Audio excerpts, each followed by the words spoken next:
So like when in the early days we wanted to grow, I didn't invest in digital marketing right back because I was bootstrapped. We didn't have a lot of money. I said, how do I get socks on feet? So I went around and partnered with all the local sports events. I was like, hey, when someone signs up for this marathon, can we give them a pair of socks? And so we got the socks on thousands of people. On the back of the packaging, we would have a discount code. We could email that out to them after as well to kind of retarget them and incentivize them to come purchase. And so that was kind of what we did for 2 years to grow the business to over $1 million just by like boots on ground, selling socks at events, partnering with like Red Bull and people to kind of give participants socks. And if you give me $1 million, like let's just put $1 million for the socks out there, and I bet the conversion rate's pretty high.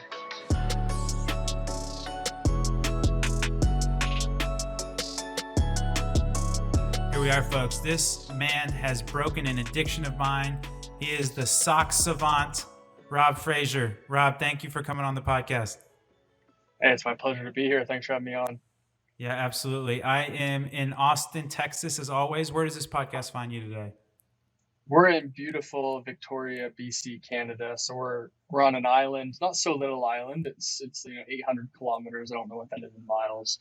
A lot of miles, and it's just off the coast of Vancouver. So we're on the west coast. We're basically like right beside Seattle as well for any American listeners. So Pacific Northwest, beautiful, best place in Canada. Love it here. Yeah, it is definitely outside the cold climate. It's one of the most beautiful. The Pacific Northwest and that whole kind of forested region is super spectacular up there. You got all the little sounds and all the cool little bays and everything like that. It's a really, really pretty area. How long have you been in Canada? Born and raised in Canada. I was originally from like Greater Toronto area though. Okay. Like my whole life, born and raised in Pickering, Ontario, which is 30 minutes east.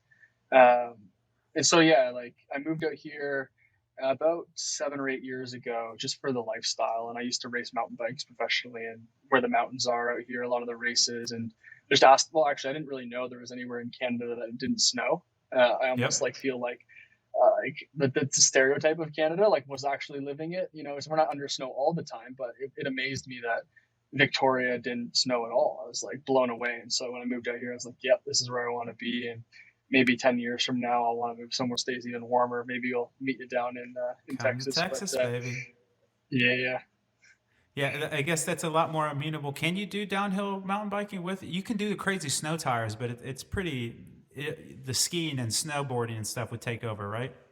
Yeah, it would be kind of useless for training. It'd be quite irrelevant. So I would always spend my winters traveling to places to ride. So I spent some time in New Zealand and Spain, and would kind of like do little training camps every winter. And that at a point it became unsustainable in terms of just finances. And I wanted a home base. And so being in Victoria, could ride all year round. And this is actually where a lot of people, even from outside of Canada, come to train in the winter as well. We just have some of the best riding. Really? That's interesting. How fast do you get up to when you're doing downhill? Top speeds can be anywhere. Like, again, I'm going to speak in kilometers per hour.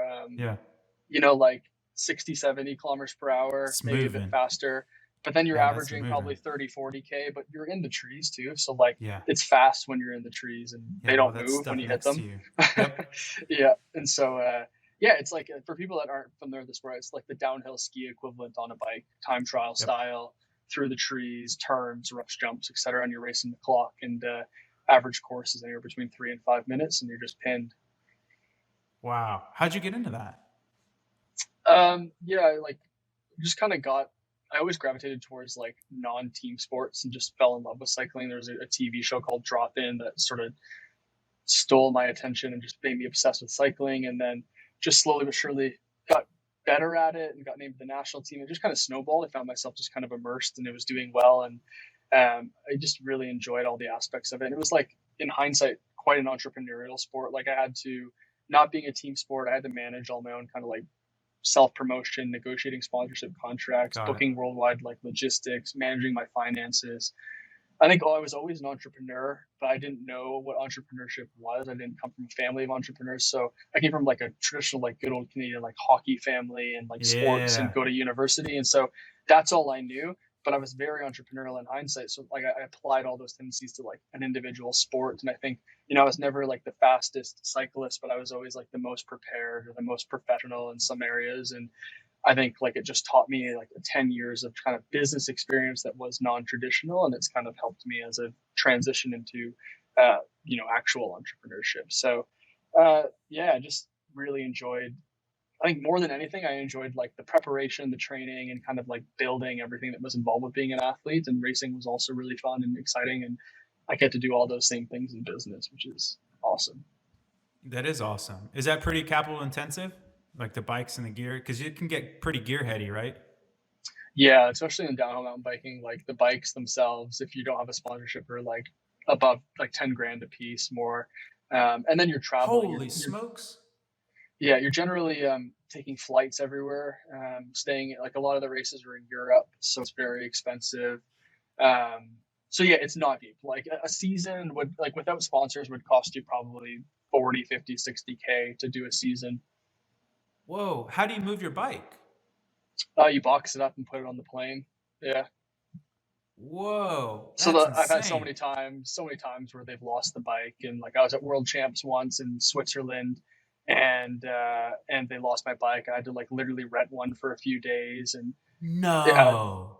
just like that's the kind of things like that I've like those lessons have translated to business. Like how do you deal with those things, and like how am I like calling the airlines to figure out where my bike is, and at the last minute on like one of the most important races of the year, like tracking down how to rent a bike and get used to it. It's just like there are so many lessons that my time in sport taught me that are like so relevant today. And there's a lot of good stories obviously as well. And I think the ultimate thing I learned was that like everything in life is earned and not owed. So like, and Love that. sport's a beautiful teacher for that, because you can't roll up to sport and just win or accomplish things. You have to put in the work. And I think in Yep. a world today where a lot of things are handed to people, like sport is still one of the true areas in life where you're just not handed it. Like short of participation medals, and I'm not a fan of that, but like real sport, there's a winner, Yep. there's rules, there's you got to put the work in. And so like I Yep. love that as like a foundation, and it's just sort of like a mental way of approaching life. Is like sports this awesome teacher for that.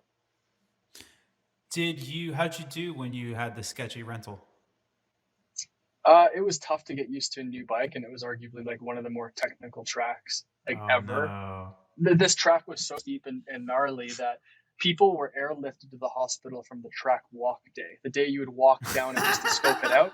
And it was so steep that if you made a misstep, people were actually like literally Oh taken to the hospital, no. and then you have to ride your bike down it. And so like, it's honestly though, like when you're not like when you're pretty good at biking, it's easier to walk down the really hard or ride down the really hard stuff than Then walk it. what? So, Yeah. so like, these tracks aren't built to walk, but that's how steep it was that if you misstepped, like you were going down 30, 40 feet. Oh wow. Did you Yeah. ever have any pretty bad gnarly wrecks? Oh, all the time. Yeah. Like probably like one or two fairly major injuries a year, like blown out shoulder. You can still like see the bump here, like concussions, broken wrists, legs, ribs, nothing like crazy, crazy, like no broken back, neck. And it's a dangerous sport though. Like two of my good friends have passed away from it, Oh which is kind of wow. gnarly. Um, Wow. one not both during like the fun times, like the training and whatever, like not actually competing. And generally that's where the accidents do happen, is like when you're just kind of messing around. But and then a lot of other friends that have like broken backs and stuff like that. So I've got a 2-year old son now, and he's actually Yeah. getting pretty stoked on biking. And so I'm starting to feel the pain of what my parents must have been in, of like, oh, maybe you Yeah. should just like do baseball or something. Yeah. But so it's dangerous for sure. And like I said, trees don't move, and so a lot of injuries from just like hitting trees. Like that was my shoulder.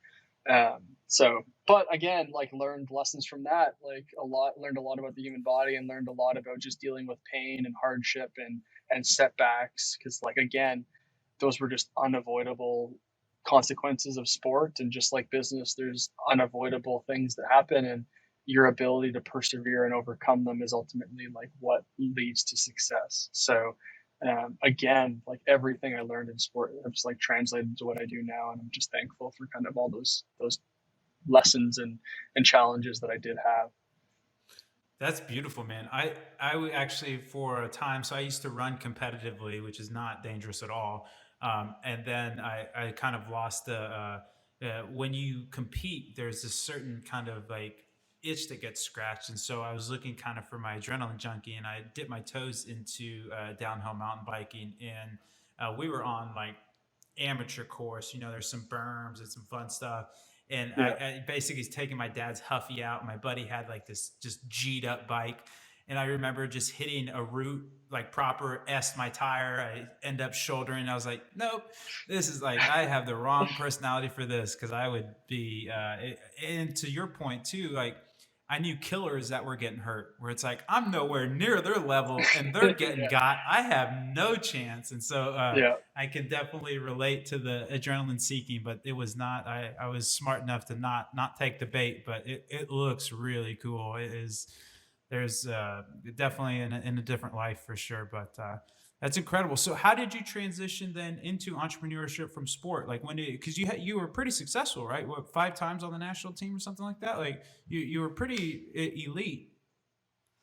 Yeah, that's right. I was 5 times in the national team, and there's just unfortunately like downhill mountain biking is not an Olympic sport, and a lot of funding for sport comes from government bodies, and there's a lot more Oh, money in the sports from just sponsorship contracts that are Olympic. That said, like cycling and downhill discipline of cycling is pretty underfunded, and I just wasn't reaching the level in the sport that I needed to make it to like a very sustainable, yep, because like sustainable career, because I told you like you don't only have to cover the $40,000 and just travel and bike expenses and stuff. Like you also then need to make an income on top of that, and then you're not yep, eligible. You're not really have time for actual work. Like you're training a lot and stuff. So the athlete life is for most people is very very tough, and it's not very economically rewarding. So I was kind of looking to the future in my early 20s after like kind of 10 years in the sport. It was just like this is feels like a right time to kind of walk away while I'm still like competitive, and it's my choice. And even though I was I who knows what could happen, like I was still the year I retired I was still ranked second in the country. I finished that season with the number 2 spot in whoa, Canada. And so like I was still could have maybe made to that level. I was just like, even if I do make it to that level, I've got a couple more years left, or a few more years. And right, like, and just who knows. And I'm going to start thinking about like a family in the future and stuff. So I made a decision to like just stop racing. And honestly, I stopped like dreaming about it. So like it kind of like was just the right time. It just like sort of happened, although it was hard. And I kind of hit this like 2 year period of just like, what do I do next? So I thought yep, like the logical thing was, well, go get an education in sport. So I went to sport management in college, and start working with athletes that are like on the up and up. So like that made sense, obviously, in my mind. And so I did that. I got into school for sport management. I got a job at the Canadian Sport Institute in my off time, working in the talent development area where we're helping future Olympians and all that stuff. And even though I was like doing what made sense and like what I thought would be fulfilling, I just felt dead inside. I was like yep, that 10-year journey of like chasing this huge goal that like I was, like in charge of and in control of, and it was just gone. And then like real life or like a real job like just wasn't cutting it. Like I yep, was just entrepreneurial. I just didn't really know it. And so going into my second year of school, I was kind of laying in bed. I was like, you know what? Like, I don't know what I want to do. I think starting a business sounds like a cool idea because, yeah, like, I literally said to myself, like, the worst thing that's going to happen is I'm going to learn a lot of cool things. Like, I still have 3 more years of school. So, like, I have no real responsibility. I can do this in my spare time. And hey, if it works, it works. And then I kind of started thinking through. I was like, you know what? Like, I can make business my new sport, especially if I that's build a cool. brand in the athletic space. I can still like talk to all my friends that are athletes, like sponsor them. I can still talk to the same sponsors and like do business with them. That's like the Red Bull fridge. Like, so like, it's like, Yeah, I'm like working on being like the first Red Bull sponsored entrepreneur, I'm like, this is cool. This is the sport of business. I love this. And so I wanted to build a brand that was kind of like, had been an athlete and a high performance athlete, I always thought of performance as like winning. And when I was no longer like a full time athlete and I was now like an athletic person living in the real world, I like the brands that were like relevant to me as an athlete weren't as relevant anymore. I was like, where's the kind of brand that speaks to the everyday athlete that has to work a job, has to like maybe has kids, and still has to find time to go on like a 5K run or take care of their health? Like that's really hard. And so I wanted to build a brand that spoke to the everyday athlete and like gave them the tools to be like functional across a bunch of things they're going to do throughout the day, and then also have like a product, our socks in this case, that were expressive and fun in a way they could put a smile on their face and ultimately inspire them just to get up every day and pursue their personal best. Like that was the goal. That's what always got me out of bed and got me excited. So I wanted to build a brand to just basically for myself. That was like the day one. I was like, I'm just going to build this for myself because like I'm in a dark place and I want to work on something and I want a brand that talks about perseverance and hard work and ultimately just improving every day. Like that was the goal. That's awesome, man. I'm all fired up. Yeah. So you did, you were on a TV show, right? You got to pitch at Dragon's Den? Yeah. So it's like Tell me about that. It's like the Shark it's like Tank Shark Tank. Yeah. equivalent-ish, Yeah. right? Yeah. Yeah, yeah, yeah. So tell me a Yeah, little bit yeah. So about Shark that. Tank's obviously like more well known, even though Dragon's Den here in Canada and Britain was kind of like the first one. Like the early seasons of Dragon's Den, like we had Kevin O'Leary and Yeah, yeah. Rob Fraser and stuff. So yeah, it was cool. We were like, I started the business. It was starting to get a bit traction. Was still in school, and then like this opportunity came to go pitch the producers. They do a road show all through Canada, and so I was like, got a text like, hey, they're doing this, like you should roll up. I was like, okay. I just kind of winged it, like rolled up. I was like, here's our business we're doing. Got a call 2 weeks later, hey, like you're invited to fly to Toronto or come to Toronto and like film. I was like, this is pretty cool. And that was kind of like the moment where like I asked myself, like, is this going to be the thing you do? Like, you're going to go pitch this on national television. This was like, it was kind of like mimicking sort of what happened to me in cycling. I started doing it and started to kind of get like do all right. And then like Yep. I got an email, like, do you want to be on the national team? And so like it was like, I was doing business. It was kind of going well. Like we passed like about close to like over $500,000 in sales. And we got this opportunity. You want to come pitch on national TV? And I was like, this is the moment, this is like where it starts to get real. And that's kind of like, so we went on and filmed and ended up getting a couple offers that they weren't great offers. So I turned them down. And Yep. ultimately we exited the show, and that gave me a lot of clarity around like a bunch of things. Like I want to really take this business and like prove them wrong because they were kind of giving me a hard time about our valuation. And I was like, oh, I know this is going to be like a $1 billion company in one day. Like, just I'll show you. And then also my business partner at the time, him and I weren't seeing eye to eye on a lot of things. And that whole experience really kind of highlighted that there was a big difference between like the level of work we were putting in and preparation. So on the back of that, the company went through like a lot of shifts where I bought out the co-founder, and then I just went all in. I quit all my jobs. I dropped out of school and was just like, this is what I'm doing now. And yeah, it was a good choice. It worked out. And what I always said is like, I'm just trying to avoid getting a real job. And so far, Yep. so good. Yeah. I've heard that so many times with entrepreneurs where I'm either unemployable or I just don't want a regular job, like that thing. And I think you actually had a tweet where dropping out isn't like quitting, it's going pro, or I'm paraphrasing, Yeah, I or was something along those lines. quoting Sean Purry from My First Yeah, Million. yeah, He's like, we need to change the rhetoric. Like when a young kid drops out of like college to go join a hot startup, that's not dropping out. It's going pro. It was like, yeah. yeah, that's I going pro. love Like that. when an athlete, like when a professional basketball player drops out of like NCAA to join NBA, it's like that's going pro. Like Yeah. we need to start looking at that as what it is. And equally, like Chip Wilson, founder of Lululemon, has a quote. He's like, entrepreneurs are just too incompetent to work for anyone else. It's just like, so it's just like I agree and disagree because I think entrepreneurs are fairly confident, but I think it speaks to the larger thing that like we're not exactly the best employees. Yeah, it's hard to. I think a lot of entrepreneurial spirit is hard to put into kind of formulaic things where like they do really well. Like we actually, ironically, hire a bunch of entrepreneurs, like ex people that have made their shot and kind of sort of missed it, but at the same time, like we don't tell people like how to do it. We just tell them what we need to get done and just unleash them on it. And I think that's not really a lot of. If you go to a job, a lot of times they tell you how to do the job versus just telling you what they need done, and that is like nails on a chalkboard to the entrepreneurial spirit.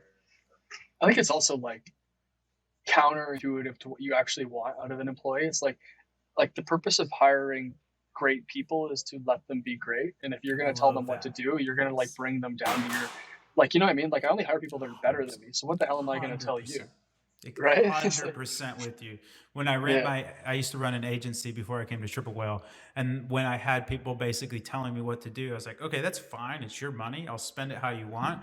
but that's why you're paying me all this money, because I know more than you. Like, that's what the Yeah, money's for. Like, why are you yeah, paying me all this money then? Like, you're just yeah, telling me, like, I'm not a keyboard monkey. Like, I literally do this. This is why I'm going to make you money. And so I'm totally with you on that. I love that. yeah. Let's wrap up the main segment with one more question. What's the nicest thing someone's done for you?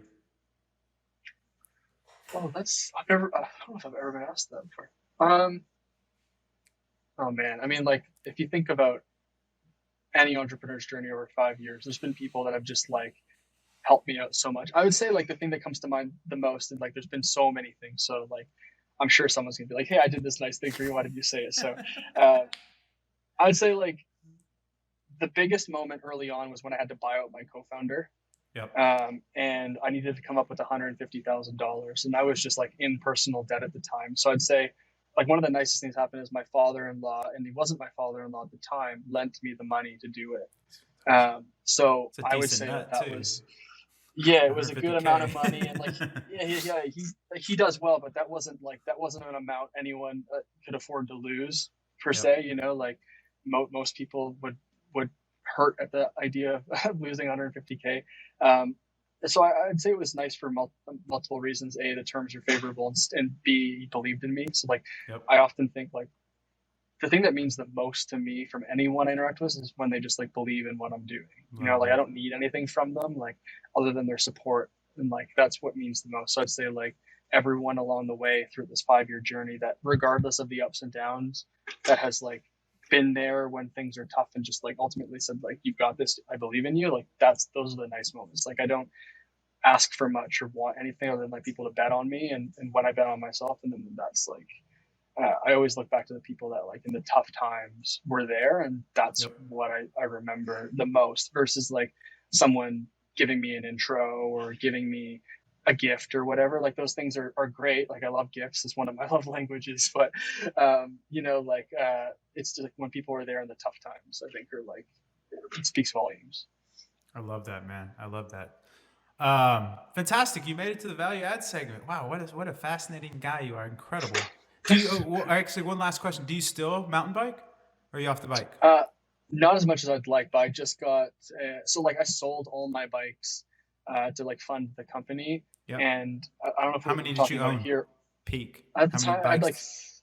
I'd have like 3 or 4 at a time, Okay. and that's like a way I would like recoup a lot of costs because like I would get them for free and then be able to sell them for like 8, 9 grand a Oh, piece, right? yeah, yeah, yeah. Um, but when I started the business, I sold them, and it took me a long time to be able to afford a bike Yeah. because like I reinvested in the business. So like only recently have I actually, well, we've done deals now with bike manufacturers, so like I can get bikes almost again for a good Yeah. price now. So I was like, sweet, I'm like a sponsored entrepreneur.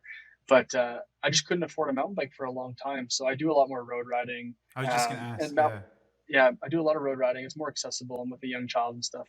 But I've just got a new mountain bike, and I've got like a group of dads. We go out and like ride Yeah. sometimes, and I've been like the worst one for showing up. But we have something on the calendar every Wednesday night, so I'm gonna try and make it out some more. But I'm still like a bit of me is like still like I feel like I get back on the bike and I'm like shit, I could do this. I still Yep. so, like Yep. I try to like sometimes like stay away and just do things I'm not that good at. So Yeah. my like competitive spirit maybe takes a back seat a little bit in sport because I'm not as nimble and young as I used to be. But Yeah. it's still fun. Puts a big smile on my face. Same amount of risk tolerance, or are you a little more conservative now with the kiddo and all this other stuff that you have kind of riding? No pun intended. I'd say like risk. Yeah, I think about it more. I'd say like I'm not any more scared than I used to be. I just don't necessarily like need to anymore. You know what I mean? Yep. Like Yep. before I was like I have nothing to lose, and like I remember literally being like in the start hut, like ready to do my race, being like I'm willing to die, like let's Yep. go.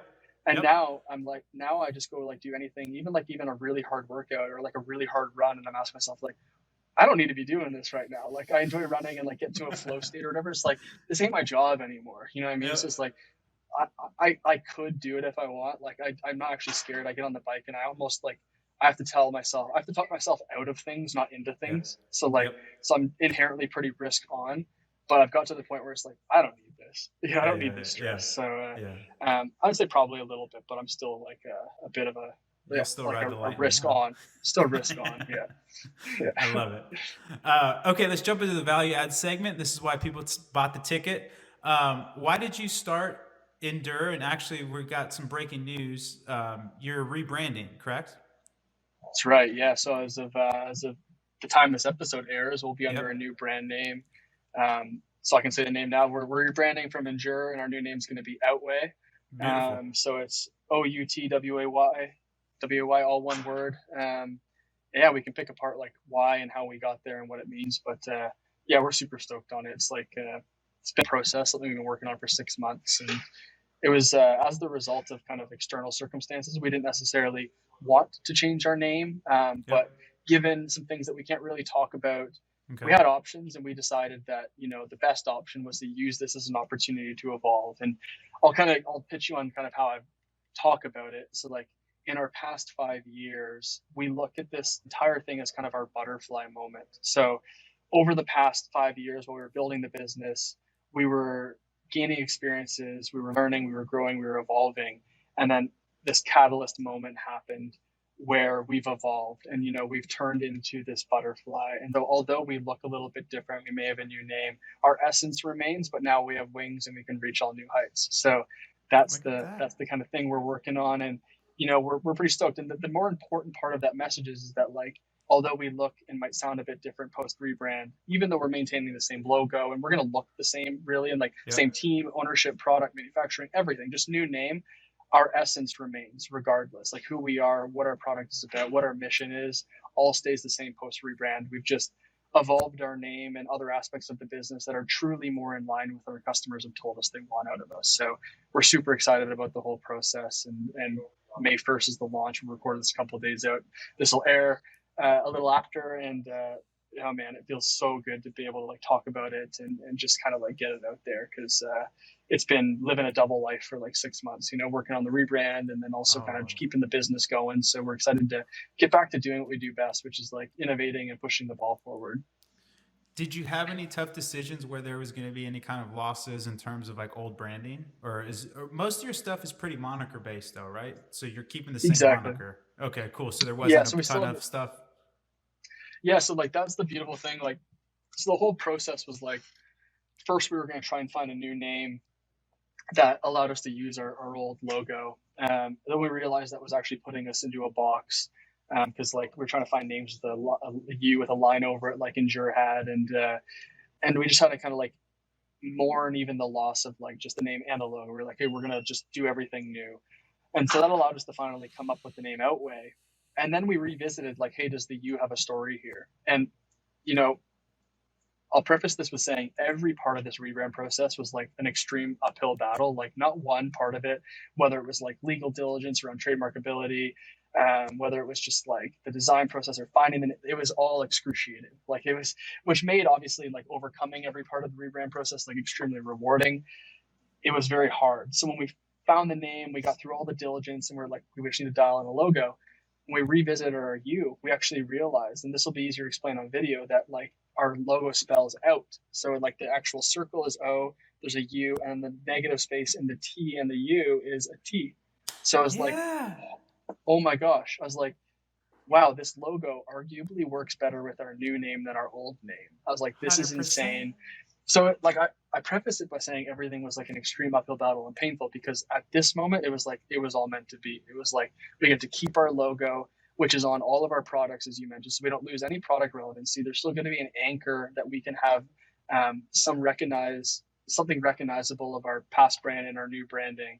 And it was just like this moment where like, okay, like the last 6 months were physically and mentally painful, but this all works and it's meant to be. It feels like it was like the right direction, the right choice. And honestly, like this is all going to be new and take time for people to like think of our new name. I've had enough time to mourn the old name and get excited about the new name. And having gone through that experience 6 months in advance of our customers and community do well, like I can say I truly do love our new name and like what it represents. And if we think about what the original name and brand meant, it was really tied to kind of perseverance and grit, which the like literal definition of endure is. But as we've evolved over the past 5 years, our branding and messaging and what our customers told us was that our brand was much more about personal bests. And so our mission is to Love that. inspire everyone's personal best.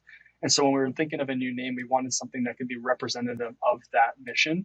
And so to us, OutWay means that, like, in pursuit of your personal best, you have to be willing to put yourself out there and carve your own way. So it's the amalgamation of Ooh. those two things that represent the new name, champion our new mission, still has the logo. So, like, there would be a period of time, obviously, with any name change where it's weird. I think this is like the future-proof $1 billion like move. Like, I'm super excited about it. How fun. How many, you don't have to tell me the other names, but how many names were in kind of like the final running? Yeah, I think we probably went through final running. There's like 3 or 4, and then, Okay. like, the whole process, we probably went over like hundreds of names, man, Yep. hundreds. I invested in like naming competitions online. We came up with a bunch, like, so many. And that gets overwhelming because it's not just about finding the So name. Once you find a name or possible contentions, then you go down the list of diligence. It's like, are the domains available? Is there social yeah. media? Is there competition? Is there Yep. So it's like every name you kind of like has like a 20 checklist points of like extremely difficult. And if one of those checks don't, and you have to get every check, right? So it's like, oh gosh, like I don't want to do it again. It was like Yeah. really hard. I learned a lot, which is great. I learned a lot during the buyout of my co-founder. I learned a lot during COVID, and now I've learned a lot during this. It's like, okay, that's enough. Like, really big Learnings. lessons for 5 years. Like, give me like a year to chill and just work on the business. That would cool. I But love that. I mean, ultimately, it's given me like a decade or two of learning in like 6 months, and Yeah. um, it'll work out in the long run. I love that. Why'd you start with socks? So even like going right back to cycling, in cycling, socks are culture. They're a Yep. part of your kit and a part of your personality. Um, the trend goes all the way back to like Wall Street, where everyone was wearing suits, and then in a sea Yep. of sameness, people would start wearing funky socks to separate themselves. That found itself go towards athletics, because the same thing, where everyone was in team kits or kind of darker colors, you wore socks to express yourself. So when I transitioned out of cycling into the real world, I realized, like, I still want to wear these funky socks. I want to bring like that sock doping vibe into the real world, and kind of break it out of just sports and bring it into just everyday active lifestyles. But there wasn't a great sock I could find that was good for everything. It was like Yep. cycling socks or running socks or cotton dress socks. And I was like, okay, well, the whole world over the past 10 years has moved towards activewear and athleisure wear with Lululemon and Nike and all these brands. But when I scanned the market, socks were left behind. It was still just sport specific cotton, Nike Elite socks. Stance was obviously on the market, but they had kind of gotten more away from sport over time and more into like Yep. Disney collaborations and stuff like that. So I was like, where's the like Lululemon for socks? Like, where's that? Why doesn't that exist? It seemed so obvious to me. Or even the Apple of socks, like tying innovation and beautiful design together to create like a technically functional product that was both expressive and fun to wear.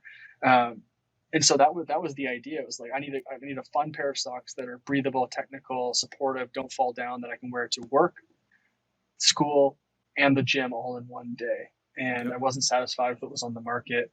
And so I just was like, okay, this seems like a problem worth solving.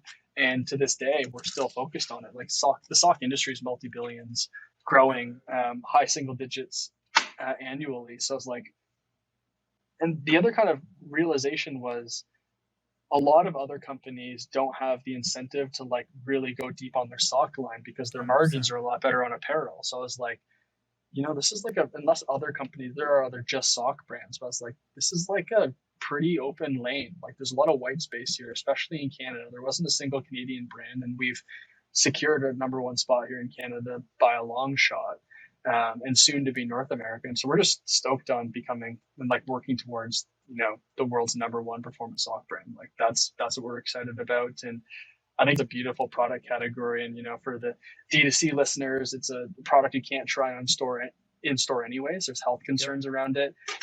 It's light, easy to ship, easy to warehouse, Yep. easy to showcase online. So it was a natural D2C play as well. And look, I didn't know any of this when I started. I just thought stocks were cool and it was a fun idea. A lot of this is in hindsight of all the things that kind of worked out just by the virtue of doing and like just trying Yep. and failing and trying and failing. So I had no master plan. I've still never written a business plan to this day. I just like try and then apply hindsight, apply some learned experience, and say, okay, this makes sense. Let's keep going. So that's why socks. But I don't know. Socks are fun, and you can never have too many socks. As adults, it's like the best thing ever. Totally with you. I'm totally in line with that too. Now I'm kind of in a quirky job where I can do what I want, but and wear what I want. But ultimately, I always found that it was basically socks, belts, and watches were like the express points that you could have in a tie a little bit. But sometimes your tie still had to be a little bit more, it couldn't be as crazy. And it's funny because running was similar in that sense. Running was more so there was some quirky running socks, but it's fascinating that there's kind of those analogs there. But and the other thing too is you don't get into sizing. You kind of do ish because you guys do have the foot sizes, but it's not like a small, medium, large, XL kind of stuff when you're doing apparel, which just it breaks my Yeah, and brain, man. it's not gendered either. The socks are It's a unisex, which is great point. great. Low size Great point. curve. So like, there's so many things that make like the other rival category would be like caps, which we also do, Yep. right? They're unisex. Even there's only one size unless you go outside of adults. For the most part, they're adjustable. So like, I love the idea of these product categories that are like plug and plays to people that are already committed to like a Lululemon kit or like a Nike kit. And when I look at like a round of our customers, is like, I want to be the plurality accessory. Like when someone's wearing like Nike shoes, an Apple Watch, Lululemon pants, and has AirPods in, I want them to be in our socks. You know what I mean? So like, I don't care to be the shirt, the pants, the shoes, the AirPods. I want to be the socks. Like that's the goal. I want every athlete or active lifestyle person to like, if someone has like 7 brands they love, we're the sock brand. I love that. And you have become that for me. We actually I found you guys on I don't know if you tweeted it or something, but every month we'll do a DTC roundup of my head of social will ask like the best DTC stuff to try.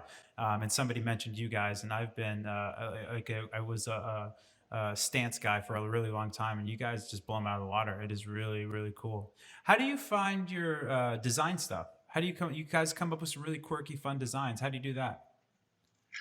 Just trial and error. So I did the designs for the first almost 2 years. I taught myself how to Really? use Adobe Illustrator. I did everything for 2 years. I didn't hire anyone pretty much until my co-founder left, which was 2 years in. I hired my first designer, my first employee, like around that time. So I was doing the marketing, the design.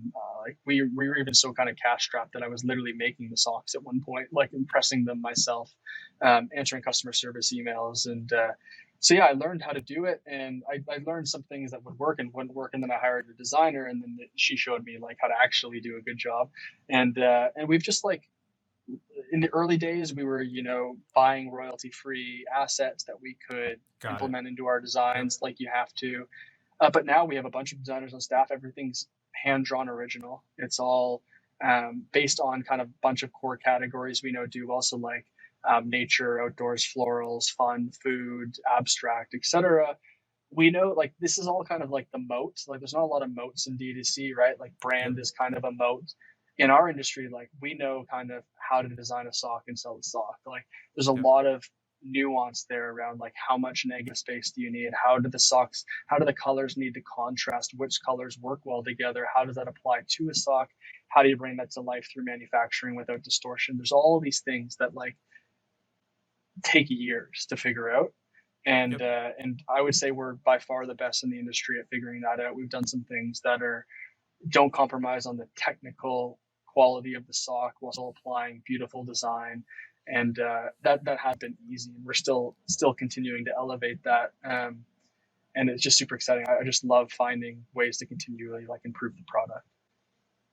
When do we get the triple whale collab? Let's do this, Rob. I need some triple whale socks by Dude, OutWay. you Let's just go, kids. let's yeah, like We'll do special edition. I just got into super into sneakers. Maybe I just need to start collecting OutWay socks, and I'll we keep do the super limited pairs. yeah, we do that nice yellow you guys got with a nice triple wheel logo on the side. Like Wouldn't it be I'm all in. sick? Okay, Yeah, we'll talk easy, offline. easy. Uh, Yeah. Kind of riffing off of that, if you could have any collab, like anybody that would be in Outweigh socks, who would you choose? Like price agnostic. Like say you have unlimited uh, collab budget. Who would be kind of in your top three? That's a good question. One of our kind of like things we focused on from the early days, but not necessarily an individual, but as many people living our values as possible.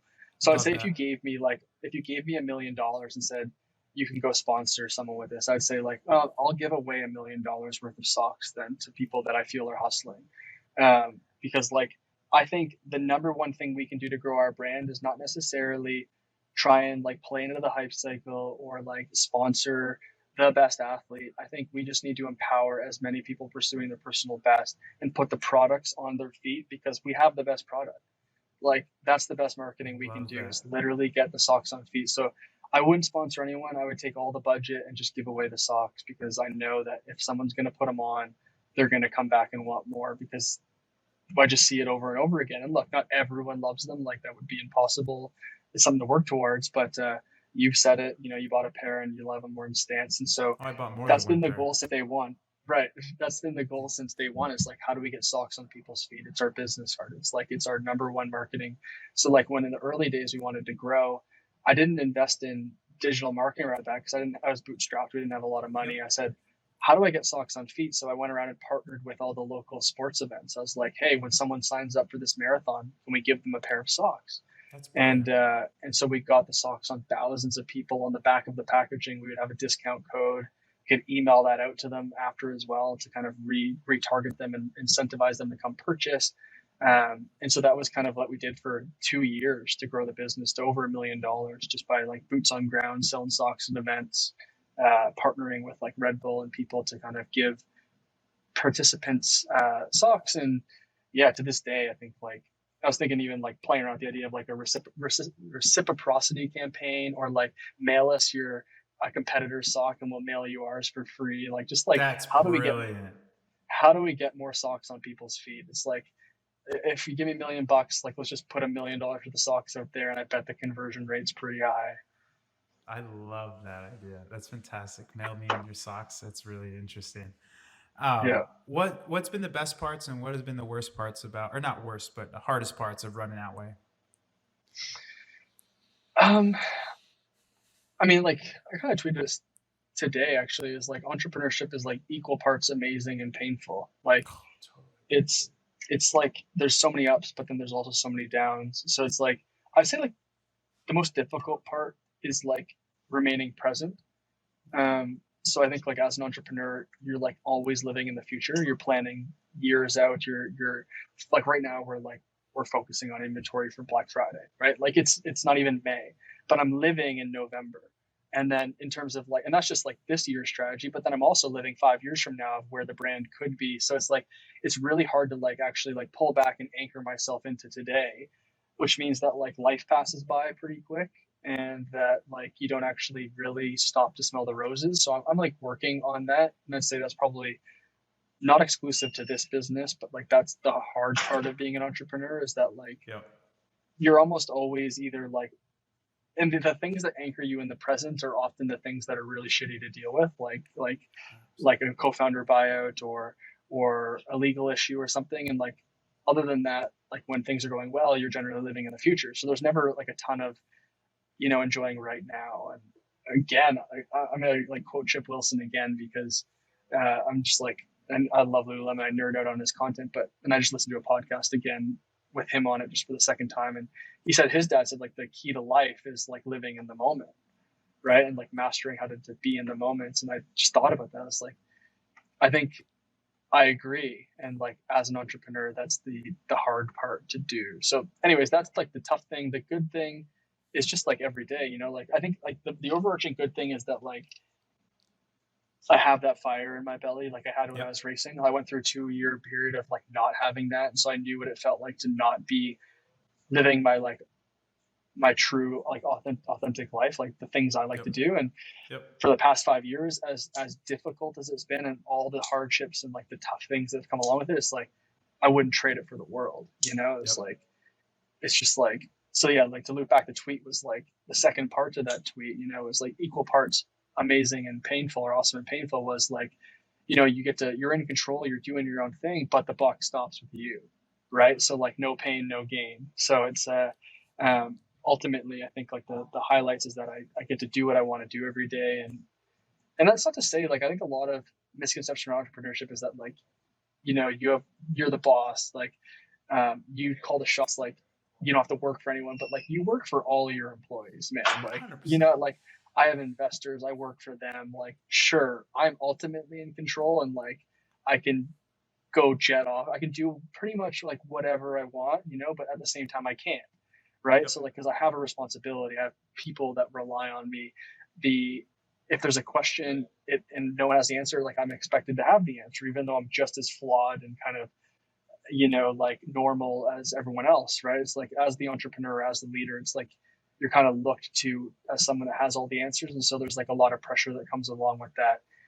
Because your problems while building your business are quite unique to you. Like, this doesn't exist. OutWay didn't exist 5 years ago. And so like there are some people I can go to for general things that are common across all businesses. But like some of the things we're working on, they're like, we have to develop the answers. They don't exist. Yep. Right. So Yep. my super long-winded way of saying that, like, there's ups, downs. And I think ultimately I've just enjoyed like all aspects of it, even the downs, because it's where I've learned the most important lessons. Yeah, I couldn't echo that anymore. And I used to be actually an entrepreneur maxi, and I've realized that there's some people that, it's totally fine to go work for somebody and do things that you love and then have a life outside of.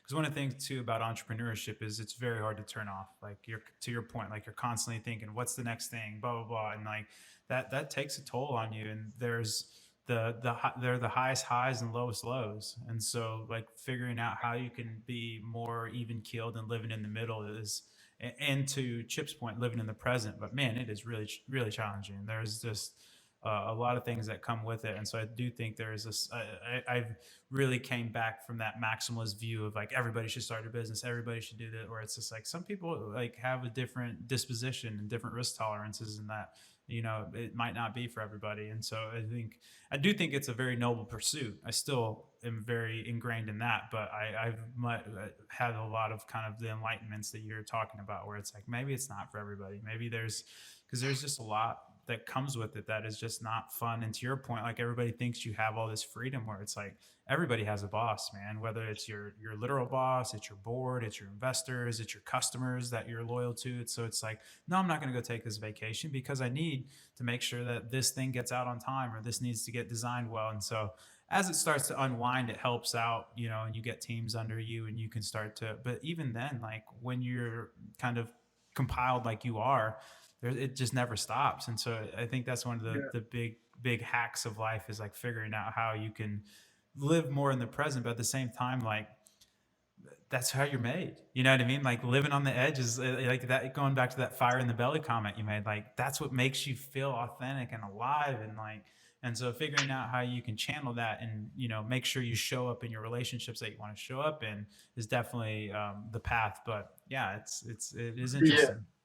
I agree. And like, I was kind of asking myself recently, was like, why can't I be, and this is sound maybe like a little like egotistical or whatever. So it's like, why can't I be more normal? I look around at like even my wife and other friends, and like they can enjoy certain things, and I'm just like obsessing over what I'm doing. And I'm just like, but then I come down to is like, but if I was more normal and like that, like I would probably realize that like what I'm doing is a bit insane. Like the amount of pain that we go through, like I said, like it's constant. You can't turn it off.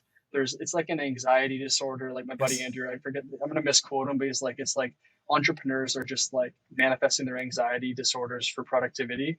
It's like, 100%. like I think I'm probably misquoting him a little bit. But it's along those lines of like, we're not all right, like, and Elon said it well too. I think he was like hosting SNL, and he's like explaining all the companies he's made and what he's accomplished, and he's like, and you expect me to be like a normal dude? Like of course I'm gonna say shit that's like totally out there and be not normal. It's like, this isn't the normal path, right? It's Yep. like you have to, and I've always said like being an entrepreneur, the dark side of an entrepreneur is like sometimes you have to kill parts of yourself, like the 100%. decisions we have to make, like you just Very have to push challenging. that feeling down in your stomach. And like, because like in the end of the day, you're an entrepreneur, but you're also a human. And like, unless Yes. you're a psychopath or something, you feel what everyone else feels, but you just have to deal with it. And like, oh man, it's like weekly you have to make a decision that's like gut churning, and it's just like at some point you're just like, this sucks, like, and like, you have to fire people. You have to make tough calls. Like we had to let someone go last month, and they went on like a smear campaign and like tried to cancel me online, even though I wasn't even involved in like the decision. But the buck stops with me though, right? Like I'm the one that takes the heat on Twitter, and that's fine. Like it is what it is, but that's the downside, right? It's like, again, no pain, no gain. So yeah, I agree with what you were saying, but I think I just realized and reconciled that like to do what I do and to do what I love, it means that like I have to make other sacrifices, and I'm just not normal, and that's fine. And I don't want to be normal. Like I love what I do, and I just have to accept my flaws, and people that can accept them as well will accept me, and the ones that don't. It's okay. I love that. And kind of building off of the Elon Musk thing, shout out buying Twitter. What Yeah. he said, he was somebody was asking him like, Elon, what do you think when somebody is asking you like, should I start a business or not? And he's like, if they're asking me that question, they shouldn't, because Yeah. every entrepreneur has to have this like, almost to your point, like you were saying, just this crazy delusional, I'm going to succeed no matter what. Like I will make this work. And if you already have those doubts of like, should I start a business or not? You shouldn't, because like it has to be like, to your point, you're functioning in a different realm of, and again, not like a pejorative, like other people are not normal and they're bad. It's just, you just operate different, where you have this kind of unwavering belief. Cause if you knew what the actual odds were, you wouldn't start. Like logically, you'd be like, I can't win this game, so why should I play it? And so I think you're so spot on there. Yeah, I agree. And I think like people ask me often, like, if you knew what you knew now, like, what would you change? It's like, if I knew what I knew now, I probably wouldn't have started, because it was too damn painful. Exactly. Like, so like, I think there's a superpower to being somewhat ignorant to everything that's going to happen. You have to. Yeah. And so like, and I agree. I think the telltale sign of an entrepreneur is the person that when faced with an uncomfortable or scary decision, have to talk themselves out of it, not into it, like I said earlier. Yep. And the people that ask, should I do this? They're trying to convince themselves into it, So like the people that have to talk themselves out of it generally don't ask for an opinion, because they don't want anyone to tell them not to. They're like, I'm just going to do it, screw it. And I think that's generally, it all boils down to the same thing, that like ideas are cheap, execution's everything. So when someone says to me, like, I have this idea, should I do it? I'm like, just do it. Screw your idea. Like, just act now. Like I had the idea to start my business, and the next day I walked down to Lids, which is like a customize your hat store, and got my logo put on. I was in business day one. I didn't waste a minute. I took them to school with me. I sold a couple. I was like, great, I've made some money. Like, I'm an entrepreneur now. Let's go. I love it. Dude, that was such an amazing value add segment. But now it's rapid fire. Are you ready? You want to put any mountain biking armor on, or you good to go? No, I'm all good. Okay. No trees here. No trees here. Tour de France, overrated or underrated? Underrated. Oh, interesting. I like it. Banff National Park, overrated, underrated? Never been, but it seems overrated with the photos. Okay, fair point. Fair play. Cycling, overrated, underrated? Underrated. Oh, I love it. 3PLs. I saw you guys just got your new fancy setup, but 3PLs, overrated or underrated? Extremely overrated. Ooh, I like it. Come with the heat, Rob. Victoria, overrated, underrated? It sucks. Don't come. It's awesome. It's the best. Keep it our little secret. No, it's probably underrated. But I think it's becoming a well-known secret. There's a lot of very, very impressive entrepreneurs that are building businesses here, and athletes too. Pretty affordable to live? You can buy some houses? No, not at all. No. Not at all. It's like, okay. I think it's Toronto, Vancouver, Victoria, like the most expensive places in Canada to buy homes. Yeah. Tracking. Shopify, overrated or underrated? Probably well rated, in the middle. Yeah. I think they've got some mega improvements to make, but at the same time, they're the best for sure. Yeah, totally agree. So taking in the middle, not a great answer.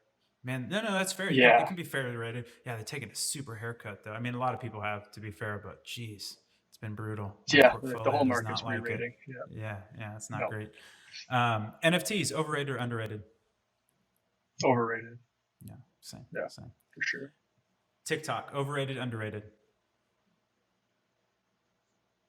I think underrated by a large population and very overrated by some, but I think mostly underrated for sure. Yeah. I think Yeah. it's a true superpower right now. Yep, I totally agree. It feels like Facebook back in the day when you could just go viral on Facebook in a way. Like it has kind of those vibes. Yeah, X Games, overrated, underrated? overrated now. It's kind of Yeah, gamified. It's yeah, weird. yeah.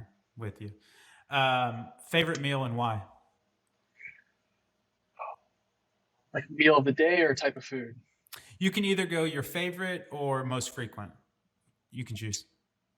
I would say like the thing I'm most consistently excited for because I like restrict is like a Whole Foods breakfast burrito.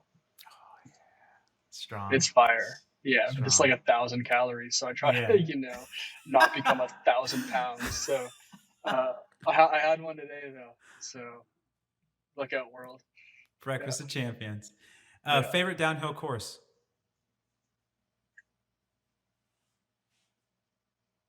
Most fun riding was probably that Switzerland course, Champery, Switzerland. Most consistent and just like always gonna be fun is like probably A-Line Whistler. Oh, Whistler. I know that one. Beautiful. Yeah. Favorite podcast? Oh man, this one obviously. Oh, obviously.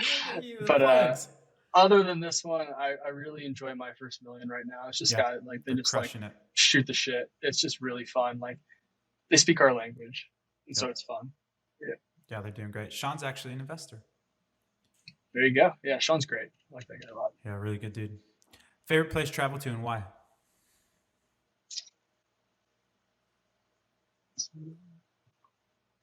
I don't know. I spent so many years traveling the world, but I've realized that my favorite place to be is home. I love routine. Aw. Yeah, I'm saying. So I'd say like my favorite place to travel is anywhere. I enjoy when I'm there, but my most exciting time is when I get to go home. Yeah, I love that. And I think that's a good moniker of, or like a good heuristic of, you're in a good place, because I used to live in Indiana, and like when my trip was over, I absolutely hated it. But now that I live in Austin, like to your point, I enjoy the travel, but man, I'm ready to get home because I'm the same. I'm a man of routine. I need my workouts. I need my grocery stores. I need these things. If not, I fall apart. Yeah. Yeah, I just Favorite moved follow-on? to my like vacation spot, like I just moved to where I Yeah, wanted to always be. precisely, Yeah. precisely. Favorite follow on Twitter? Probably Elon. I mean, he's on fire right now. He's It's so just me. I know what I like is like usually when people get that level of status, they really watch what they say, and he doesn't. And so like I think that's Bill Gates. yeah, and I think that's just so important though, because like he's not saying anything that's not truthful, at least for the most part. The debate's out on whether or not he's always telling the truth, but I don't know if you follow that. My probably second favorite follow is like leaked tech emails. I don't know if you follow them, but there's one from Elon of when like he was taking a lot of heat for like taking Tesla private in 2018, and it was like an email exchange with his legal counsel, and it just said like he replied, "I will tweet as I please and suffer the consequences." It's like I just love that. Like they're telling him like, "Dude, stop!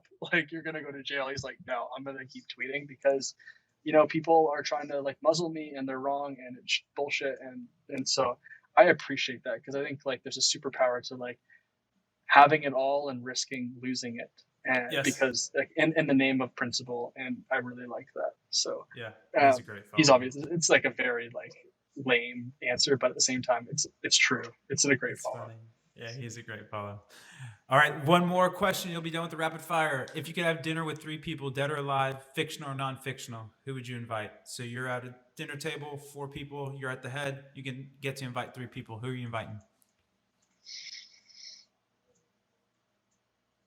I would probably, I don't know, I've answered this before. Like when it was just one person, I said my mom because that's like, we don't live very close, but like, I'm going to keep it business for this one. So I'd probably like the people that like I've enjoyed their biographies and like I've learned a lot just from reading about them, and they're going to be super cliche, but I think I would have Chip Wilson, founder of Lululemon. Yep. I would have Elon Musk, and I would have Steve Jobs. Love that. Just because like I think they've all built like iconic brands that I look up to and like really use as North Stars for building my brand and just being a business person. So those 3 people around dinner table would be like just insane. Of just like soak it all in, ask as many questions as possible. And and not because I'm a fanboy, but I just feel like the brands they've built are exceptional. Like it's just, they've been life changing, world changing. So, that's probably who I'd have dinner with. I love them. Some Those breakfast are strong burritos, picks. maybe.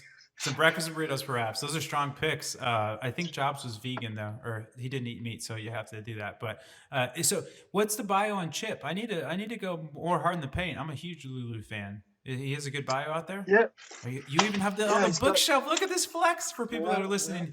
So Rob is pulling up the actual book.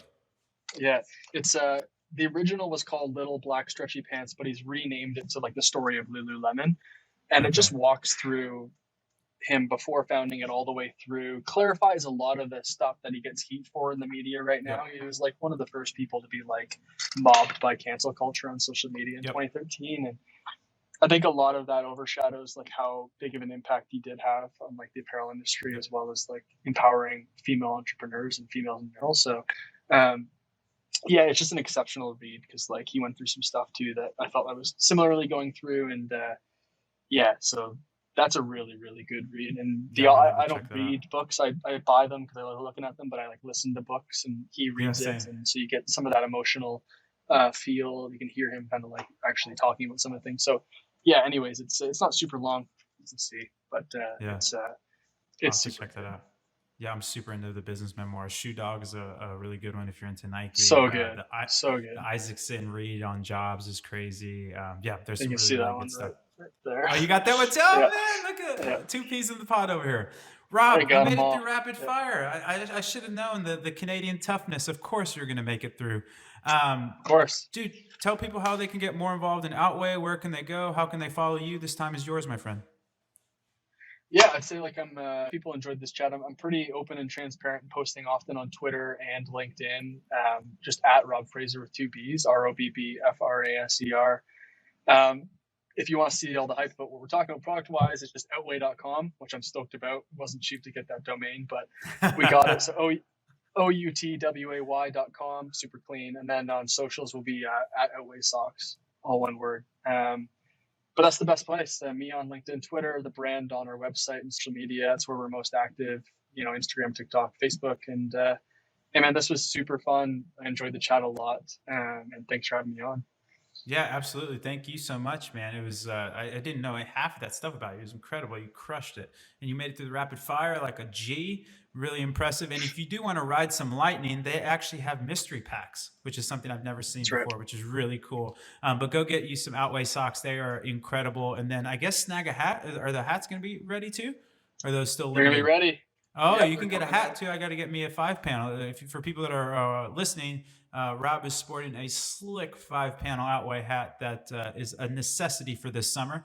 So go grab it. Rob, thanks so much again, dude. I'm so glad we got to connect. And ironically enough, we connected over LinkedIn. You're a 0% LinkedIn personality guy. I never would have gotten this personality and thought we would have connected on LinkedIn, but here we are. I sleep on LinkedIn. I don't know why.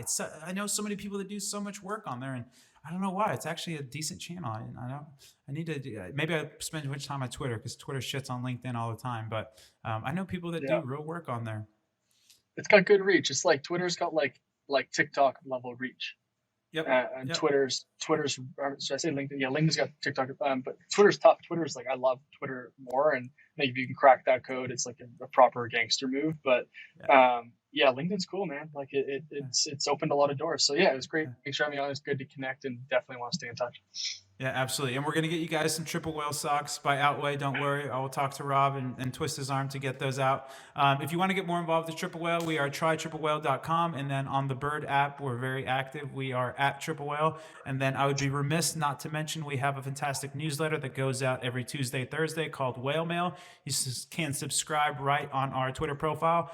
Rob, dude, thanks so much. Hey, we're having a DTC awards show in September called the Whaleys. You got to make it out to Austin. We'll tear it up. It'll be a blast. Great. I'm in. Done and done.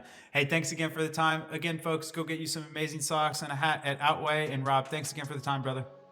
Thanks, man. Appreciate it.